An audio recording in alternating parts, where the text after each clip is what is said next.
22 Datsun 210. As you've seen on my channel, we've done a good bit of work to this car.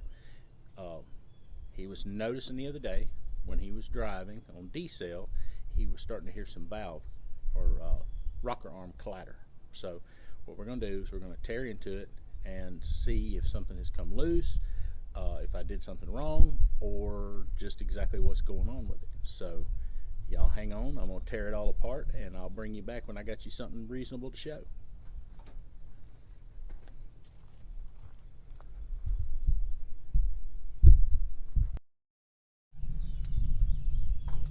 Alright, we've got the valve cover ripped off. We taking a look at everything. It looks like we're getting oil up here. I don't see anything that is just grossly out of adjustment or broken at the moment. What we're going to do is run through the valves real quick. We've got a wrench on the balancer down here, and we have turned the engine over until this valve begins to open. That's the number one exhaust valve. So we'll stick our feeler gauge, get out of your way, up underneath, and check the clearance. And the clearance on these valves are 12 to 14 thousandths. And while it is a little loose on the 12, it is not enough to be sloppy. So let's continue to bar the engine over.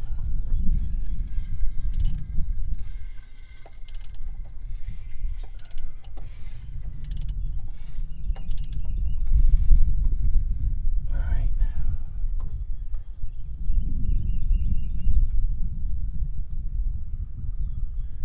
With this one going down, we can check this one. And it's just a little bit of play with the 12 thousandths, but it is not what I would call sloppy.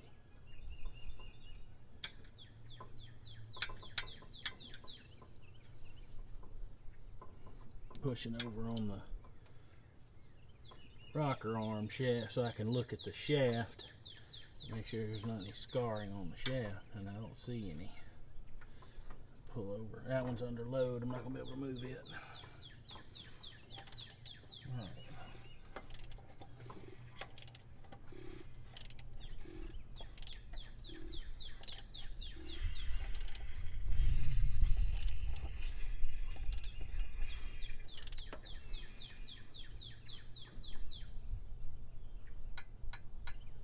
A whole lot of play. I'll spin the feeler gauge under it.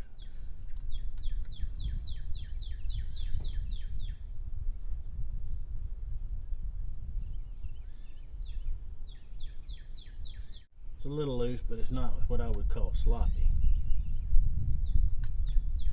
Slide that out.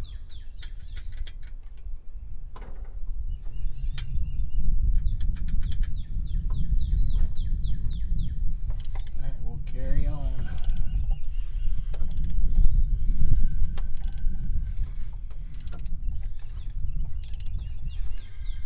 Alright.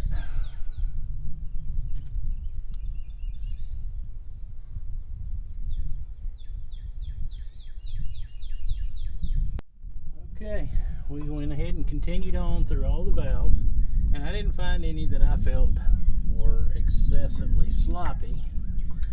But what we're going to do is we're going to go ahead and put them and get them exactly spot on. I've already done this one, and then remembering my camera wasn't rolling.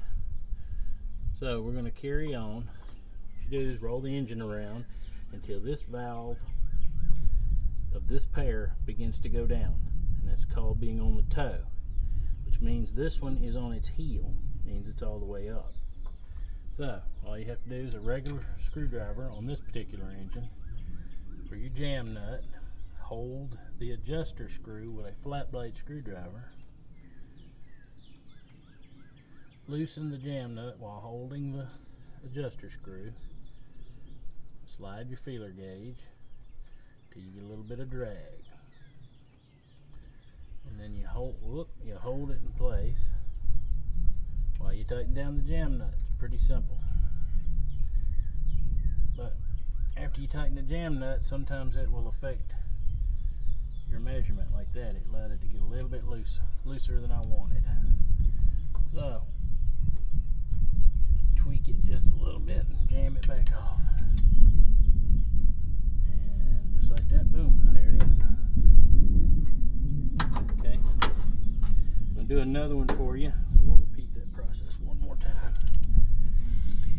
This one is on the toe. Means the other one should be on the heel.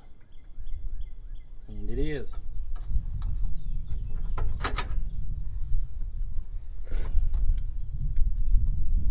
And it's a little too sloppy for my liking. So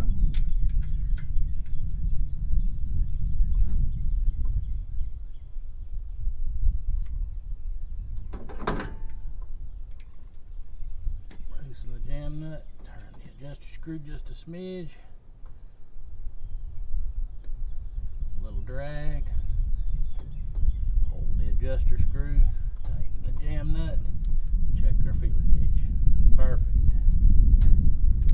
Alright, well that sets up that one. We're going to do the remaining valves that we have left to do, and then we're going to put it back together and crank it and see if our noise has gone away, because the noise I was hearing was all up here in the valve train. So hopefully it's just this adjustment. We'll bring you back in just a few minutes.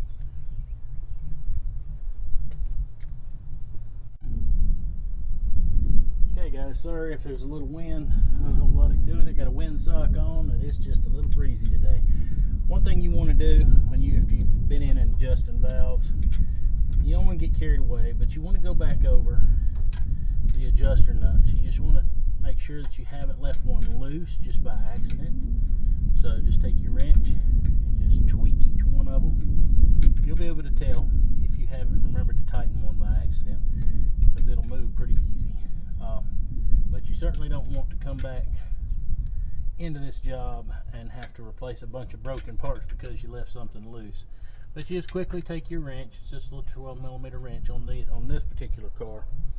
But any valve, mechanical valve adjustment like this, just take your wrench, run back over your adjuster nuts. I mean, not your adjuster, back over your lock nuts for your adjuster screw, and just make sure that they're tight.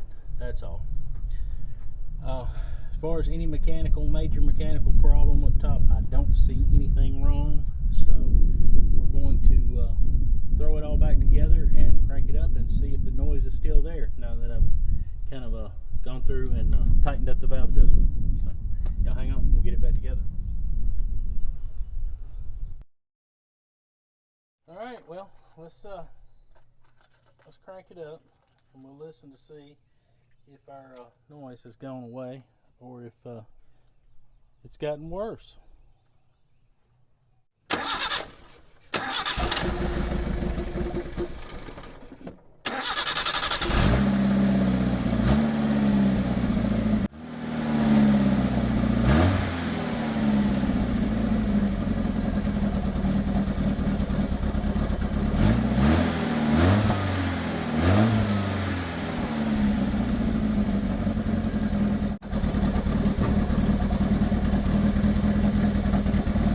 Let it warm up a minute.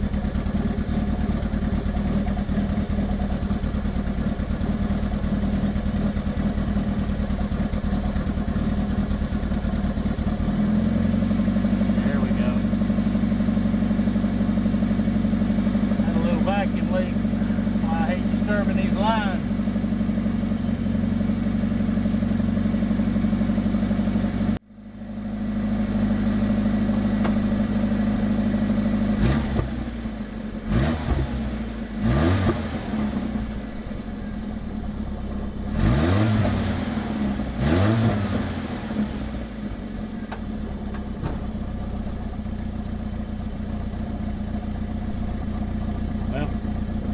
Any valve tick. Running pretty good now.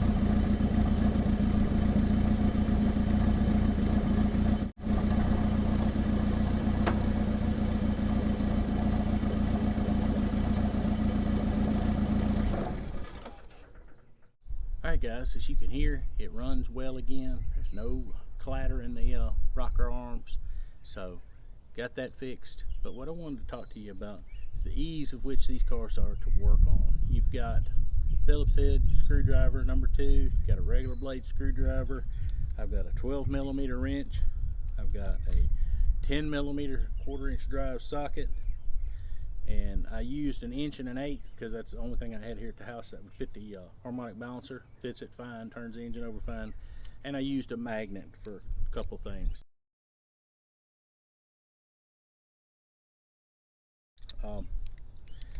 These little cars are really easy to work on. What I finally deduced, probably what happened, is, as you know, we had this car all apart, had the head off, had the rocker assembly off, and then of course we put it all back together. We set the adjustment, and he's been driving it, I don't know, a few weeks now, and he's just starting to notice a little noise.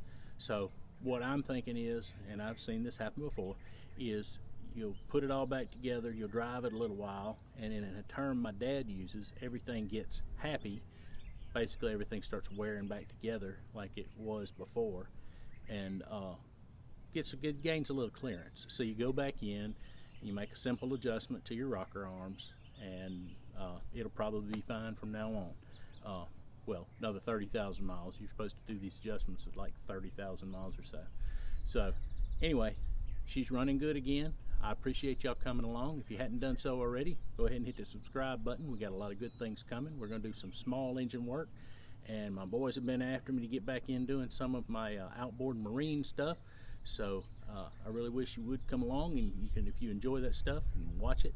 Of course, as always, we're going to have automotive stuff on the channel, and with everything that's going on right now, y'all stay safe, stay well, and I appreciate you coming by the Real World Garage.